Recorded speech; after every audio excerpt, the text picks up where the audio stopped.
Hi, friends. Joe Pal Papadale here with another episode of Christ versus Culture. Now, this is the video series that explores the meaning and implications of 1 John 2:15. And today's topic is, was Jesus a liar? What? So, 1 John 2:15 says, love not the world, neither the things that are in the world. If any man loves the world, the love of the Father is not in him.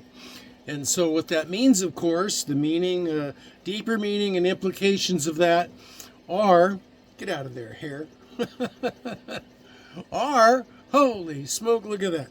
The deeper meaning and implications of that are that we are supposed to love the Creator more than the creation. Jesus Christ, the Creator, more than the creation, the world around us. So, these are being uploaded. These are articles that I've written from Bible topics that are being uploaded to YouTube today for two purposes.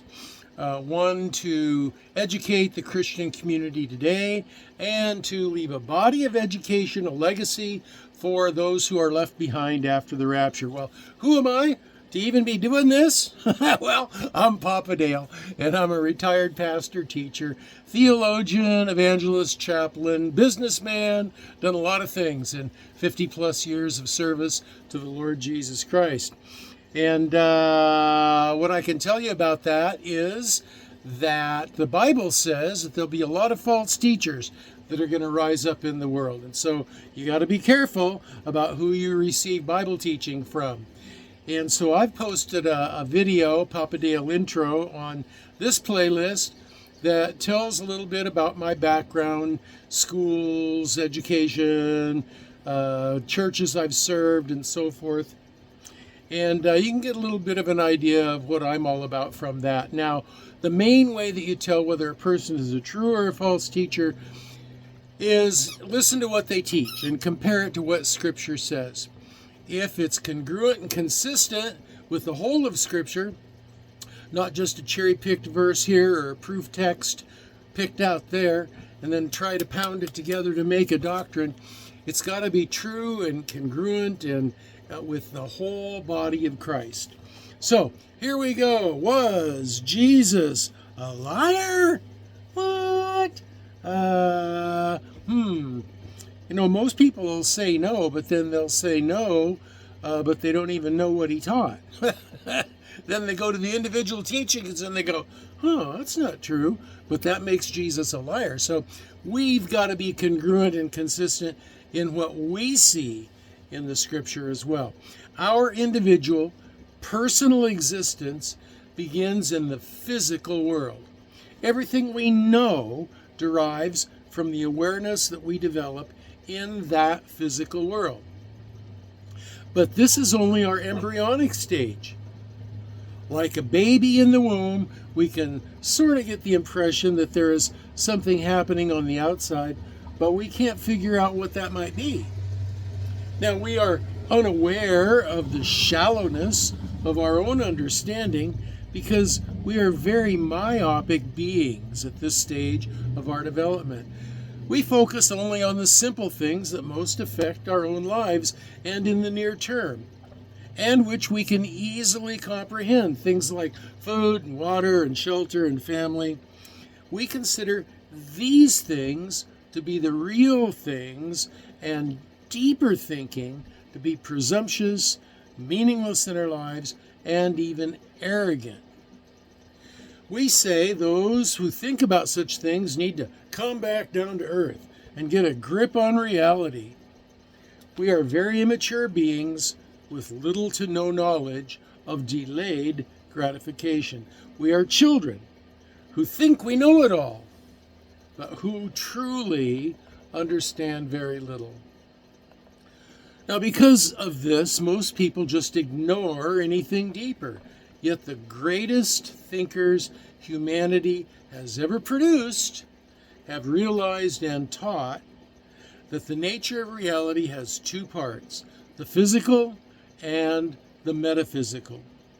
Now, the metaphysical is the more powerful and durable. It is the realm of thought, ideas, emotion, and of God himself. Because we are physical, it's difficult for us to understand the metaphysical. It's non-corporeal. It's like misty. It's like fog. But it is nevertheless real. Jesus spoke of the Spirit of God like it was the wind. You can't see the wind, but you can see the effects of it. Today, we might illustrate that by observing magnetism. It's invisible, but it's real. And it has an impact on the visible world. All of existence is composed of these two realities, the physical and the metaphysical. This isn't the perspective of Christianity only. Every philosophy of life is based on this idea. Well, regular people don't think much about these things because they're focused on the necessities of the physical world. The greatest of human thinkers from ancient times, decade after decade, century after century, culture after culture, have searched history and the collective wisdom of humankind, trying to understand existence. The fundamental fact on which they agree is that the metaphysical is just as real as the physical. Now, there's something outside the physical womb in which we are developing, but it's difficult to understand and apply. It's a process that eventually has a fulfillment.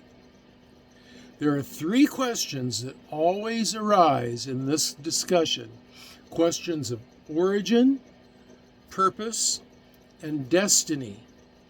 And the only system of thought that successfully answers them is Christianity.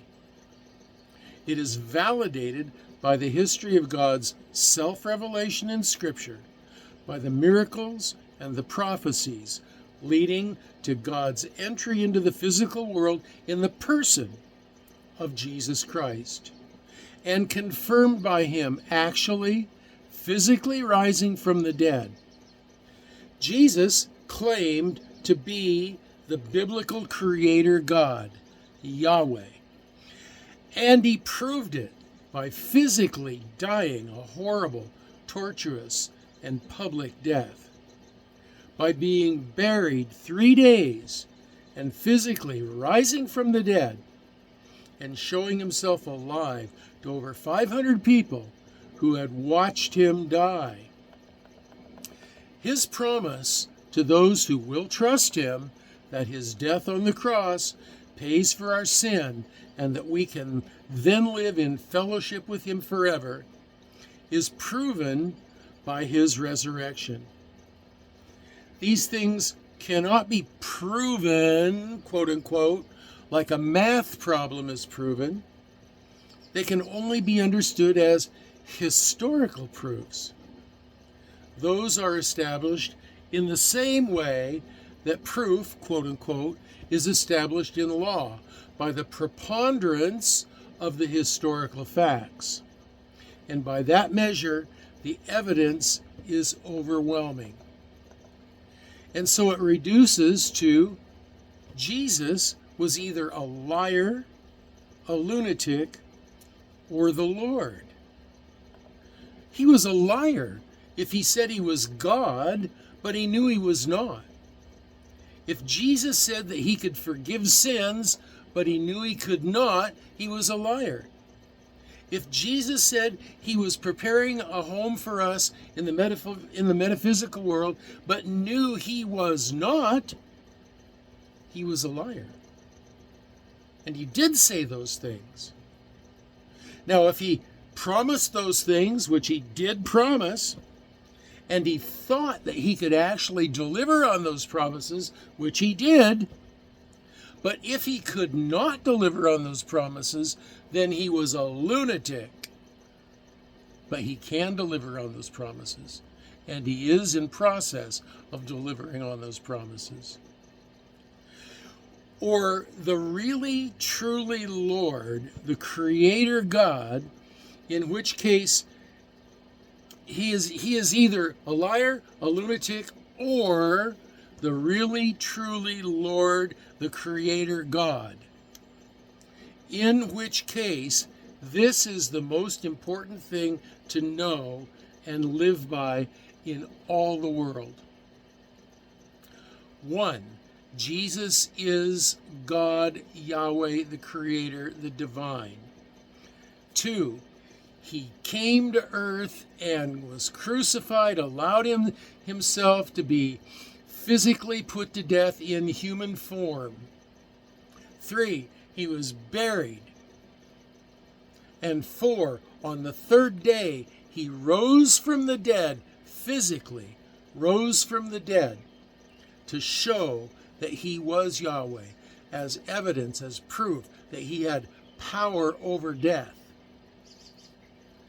And in believing this, you too can have eternal life.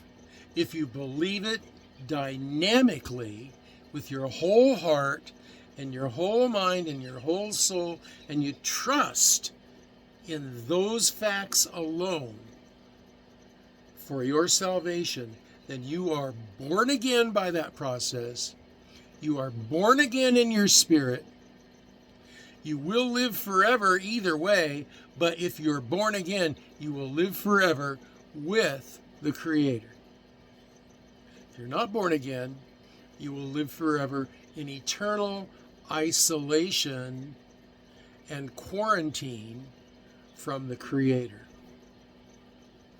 So I highly recommend, highly recommend that you trust in the Lord Jesus Christ with all your heart and with all your soul, and He will save you.